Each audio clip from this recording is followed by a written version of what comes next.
Hello friends, thanks for joining me today.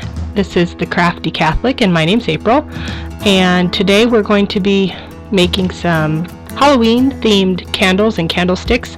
These are the perfect lead-in to All Saints and All Souls Day, so hopefully you will enjoy this project. Let's get started. Alright, I'm going to start with cleaning some plates that I bought at Dollar Tree, and I'm using acetone nail polish remover. It's 100% acetone, and depending on your plate you may be able to completely remove the painted decal, or if it doesn't completely come off, you'll still be able to clean it, so you won't want to skip this step since we're going to be painting these dishes. It doesn't matter what they have on them. Like I said, we're going to be spray painting them, so just clean it off as best you can.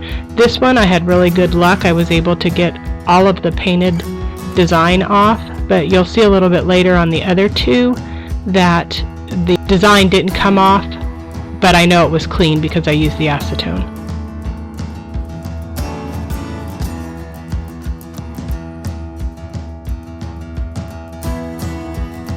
Once I've got the top cleaned off, I'm just going to flip that plate over and remove the price tag. I find that my heat gun works really well for this. It just warms up that adhesive, and then I use my little Cricut spatula to scrape it off.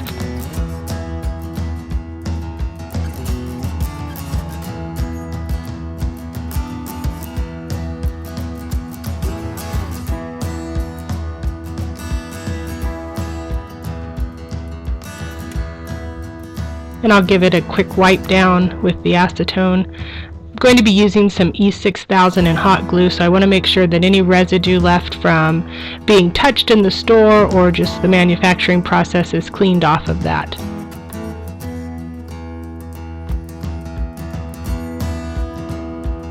Then I'm going to take this Dollar Tree vase and take the price tag off, give it a quick wipe with some acetone.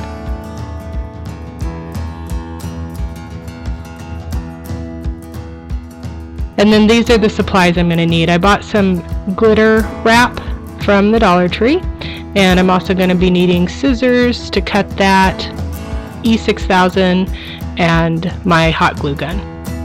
So I'm making 3 sizes of this candlestick, and I decided that for this is the largest one, and I wanted 6 rows of that glitter cling. I don't even know what it's called. It's like a big sheet of stickers. And I'm decided I want it a little bit above where that fluted part of the vase is, and I'm just going to put it on there as straight as I can, and there's a little bit of gap because the vase is wider than the strips that are long, so I'm just going to cut a little piece that's 6 tall, and I think it was three strips that I needed to fill in that gap, but I'm just going to cut them apart as I need to fill in that last little bit of space there. And I know you're thinking, okay, this blue color looks awful, especially with a clear vase and a white plate, but when this is all done, it's going to get a coat of black spray paint, and you won't know that any of these things were not the same color when they started.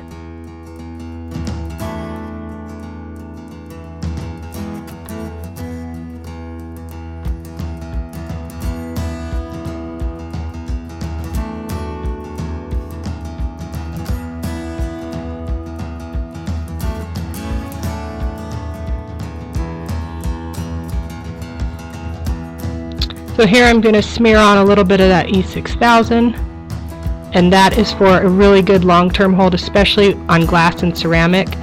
You'll find if you use just hot glue, there's a likely chance that they're going to pop apart at some point. But I do use a little bit of hot glue because it helps those things stick together while that E6000 sets. It takes it a while. And I just centered that little plate right on top of the glass vase. Turn it upside down, give it a little push, and I'm just going to set it aside to dry while I do the other 2. So here are those other 2 plates. You can kind of see them up in the corner there, and I could not get that paint to come off, but it's okay, I know it's clean. For the mid-size vase, I'm using 4 rows of that glitter wrap, and I don't have to piece this because the vase was a smaller circumference, so one sheet of glitter wrap went all the way around. If I'd planned this out better, I could have been a little more thrifty, and I could have used the bits that I'm cutting off of these two smaller vases to patch the larger vase. But, hindsight's 20/20.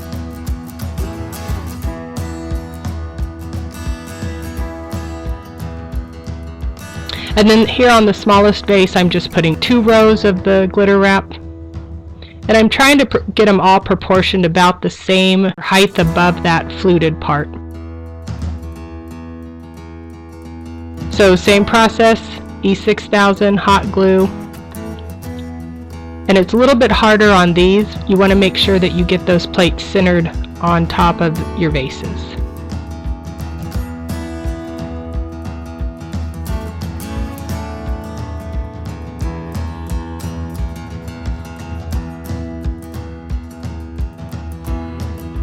I let these set for a couple days just to make sure that they were really good and dry, and then I took them outside on a nice day and I spray painted them all black. So here they are finished. And you can see you'd never even know that that was clear glass and blue glitter. So now we're going to work on the candles, and so for this you're going to need a couple sheets of cardstock, 1 for each candle that you're making, and a piece of tissue paper.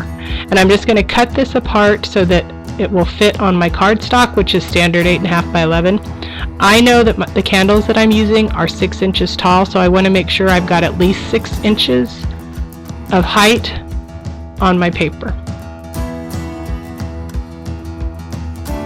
Then I'm just using regular Scotch tape, and I'm going to tape that tissue paper down to the cardstock because I'm going to be running this through my printer.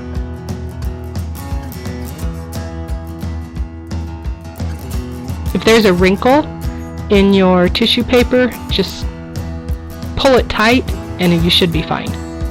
I'm going to also tape it on the sides.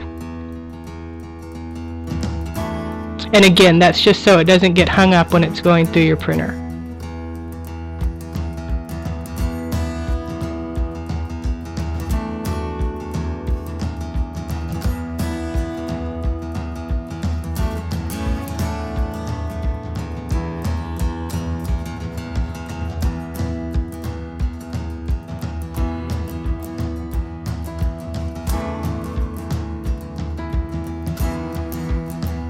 On the top and sides, just 1 piece of tape should be enough, but on that bottom edge where the printer is going to grab it to feed it through, I'm going to tape the entire bottom edge.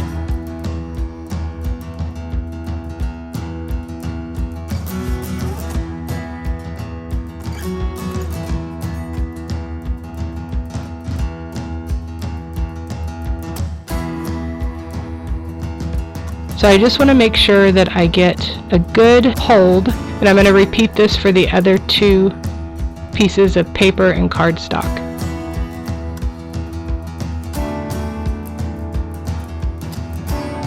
Many people do not celebrate Halloween anymore. It's viewed as a secular holiday or it's a kid's holiday. Some people even view it as a pagan holiday, but the foundations of Halloween are firmly rooted in Catholic tradition, and it has significant Catholic roots. The word itself is taken from an older English term, hallows, which means holy. And we hear that like in the Lord's Prayer, hallowed be thy name.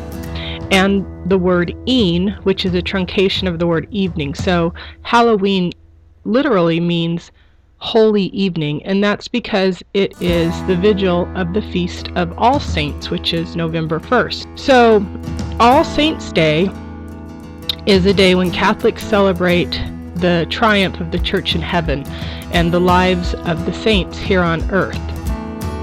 It's a day to remember all those holy men and women who have gone before us to enter into our heavenly home. And the celebration of Halloween can be viewed as an act of devotion to God and His saints who give us hope that we too may one day enter the kingdom.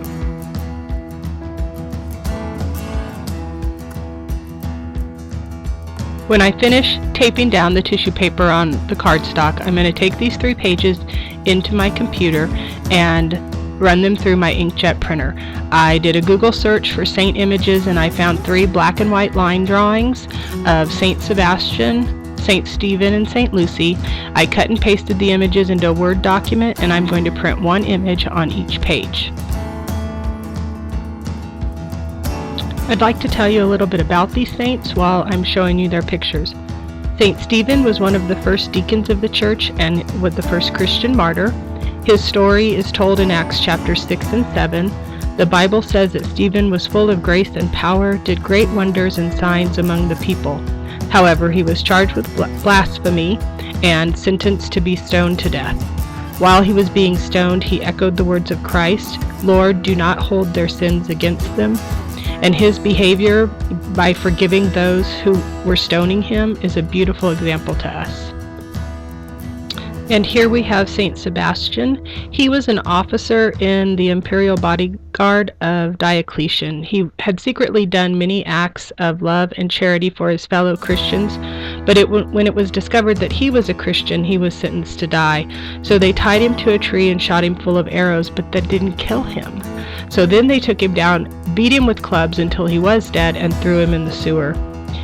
His courage in the face of death and the willingness that he showed to give up his life rather than forsake the God whom he loved and served shows that he was a devoted, strong, and holy man. The last saint I'd like to tell you about is Saint Lucy. She lived at the same time as Saint Sebastian when it was illegal to be a Christian. Even so, Lucy dedicated herself to Christ and serving the poor. Well, she was denounced as a Christian and sentenced to die, and they tried to burn her at the stake. The fires wouldn't light. Eventually, she was killed by a sword or a dagger, and legend says that her eyes were removed. So that's why you see her carrying them on the plate there. Lucy is a beautiful example to us of how we can also share the light of Christ by serving others.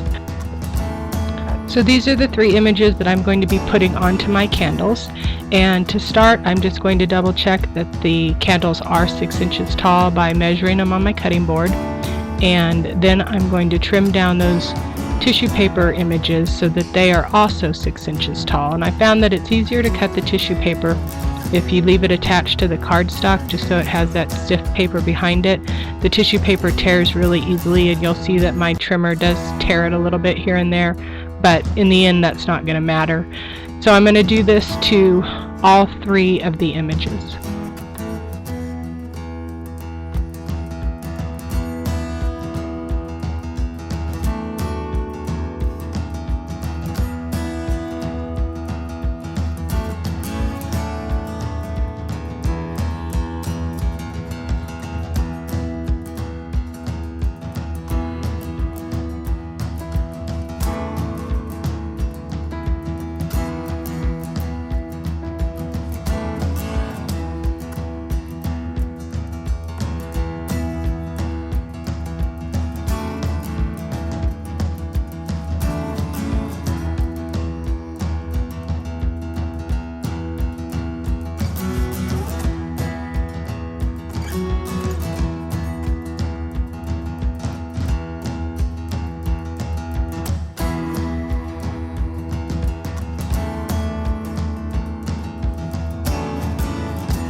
Alright, so now I'm going to get out my heat gun again, and I'm going to take those tissue paper pictures that we just did, and I'm going to lay them on top of the candle, and I'm just going to smooth it out around the candle and try to hold it with one hand while I use the other hand with the heat gun, and I'm just going to melt the wax right through the tissue paper. So we're just going to melt the very top surface of the candle, and that wax will absorb into the tissue paper and it'll look like it's printed right on the candle.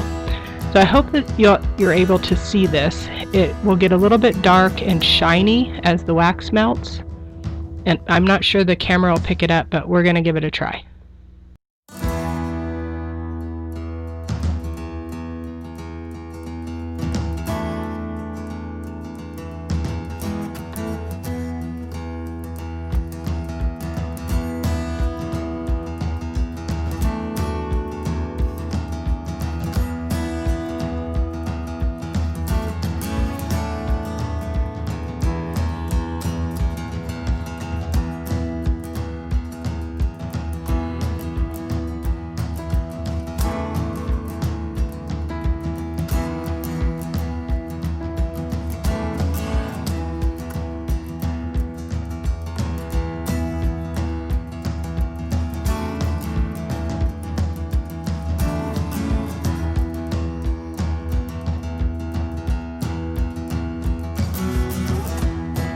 So you can kind of just start to see it there up at the top of that candle.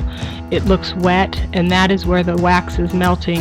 And in the image itself, it's starting to look a little darker, and that is because the wax behind that is also melting and seeping into that tissue paper. I will tell you the hardest part of this project is trying to not burn your fingers with your heat gun.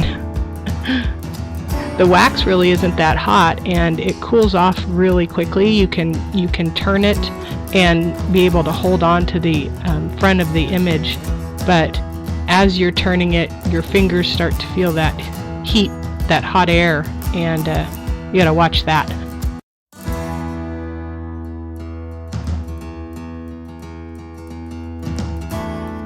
So as I'm working my way around this candle, I am just watching to make sure that my paper is not lifted up or bubbled anywhere.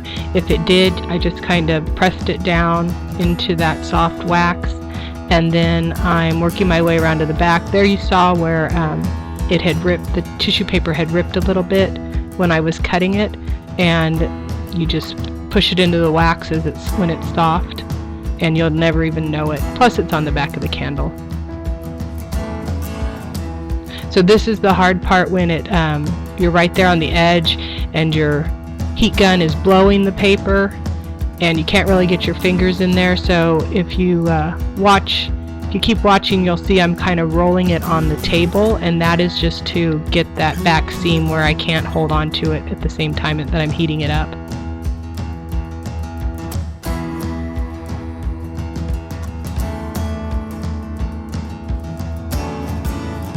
And there's a finished candle.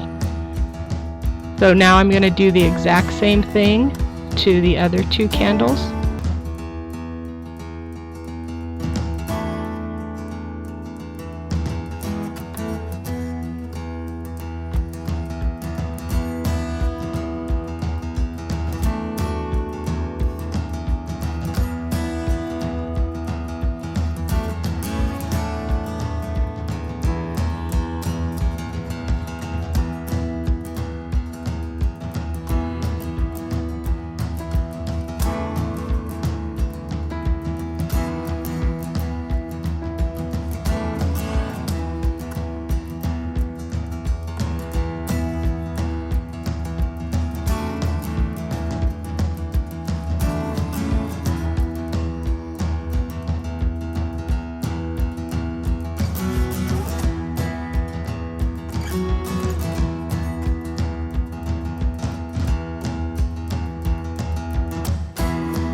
And here are our finished candlesticks and candles in place.